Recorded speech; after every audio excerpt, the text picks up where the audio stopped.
ଭୟଙ୍କର ରୂପ ଧାରଣ କଲା ବାତ୍ୟା ଏଇଠି ପିଟି ହେବ। ଦକ୍ଷିଣ ପଶ୍ଚିମ ବଙ୍ଗୋପସାଗରରେ ସୃଷ୍ଟି ହେଲା ବାତ୍ୟା ପେଙ୍ଗାଲ। ବଙ୍ଗୋପସାଗରରେ ଘୂର୍ଣ୍ଣିବଳୟ ପେଙ୍ଗାଲ ଭୟଙ୍କର ରୂପ ଧାରଣ କରିଛି। ଅପରାହ୍ନ 2:30ରେ ବାତ୍ୟାର ରୂପ ନେଉଛି ଗଭୀର ଅବପାତ।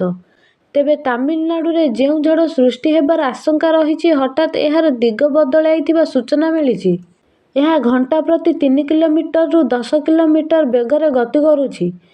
ତେବେ ଭାରତୀୟ ପାଣିପାଗ ବିଭାଗ କହିଛି ଯେ ଏହା ଏକ ଭୟଙ୍କର ଘୂର୍ଣ୍ଣିବଳୟ। ଏହା ଉତ୍ତର ଦିଗକୁ ଯିବାର ସମ୍ଭାବନା ଅଛି।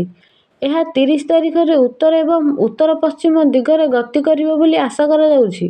ଆଇଏମ୍ଡି କହିଛନ୍ତି ଯେ ଏହି ଘୂର୍ଣ୍ଣିବଳୟ ଫଳରେ ଘଣ୍ଟା ପ୍ରତି 45ରୁ 55 କିଲୋମିଟର ବେଗରେ ପବନ ବୋହିବ।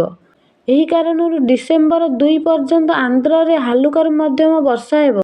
ଯଦି ପବନ ବେଗକୁ ଦେଖିବା, ବଙ୍ଗୋପସାଗରରେ ଘଣ୍ଟା ପ୍ରତି 50 କିଲୋମିଟରରୁ ଅଧିକ ବେଗରେ ପବନ ବହିବ। ଏପିରେ ଘଣ୍ଟା ପ୍ରତି 15 କିଲୋମିଟର ବେଗରେ ଏବଂ ତେଲେଙ୍ଗାନାରେ ଘଣ୍ଟା ପ୍ରତି 14 କିଲୋମିଟର ବେଗରେ ପବନ ବହିବ। ଅଧିକାରୀମାନେ ମତ୍ସ୍ୟଜୀବୀମାନଙ୍କୁ ମାଛ ଧରିବାକୁ ନ ଯିବାକୁ ପରାମର୍ଶ ଦେଉଛନ୍ତି। ତେବେ ବାତ୍ୟା ପ୍ରଭାବ ଓଡ଼ିଶାରେ ମଧ୍ୟ ପଡ଼ିବ।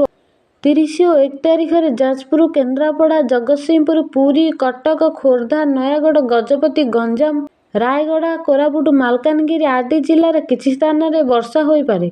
ଏହାସହ ସୁନ୍ଦରଗଡ଼, କେନ୍ଦୁଝର, କନ୍ଧମାଳ ଓ କଳାହାଣ୍ଡି ଆଦି ଜିଲ୍ଲାର କିଛି ସ୍ଥାନରେ ହାଲୁକାରୁ ମଧ୍ୟମ ଧରଣର କୁହୁଡ଼ି ଅନୁଭୂତ ହେବ ବୋଲି ଆଞ୍ଚଳିକ ପାଣିପାଗ ବିଜ୍ଞାନ କେନ୍ଦ୍ର ପୂର୍ବାନୁମାନ କରିଛି।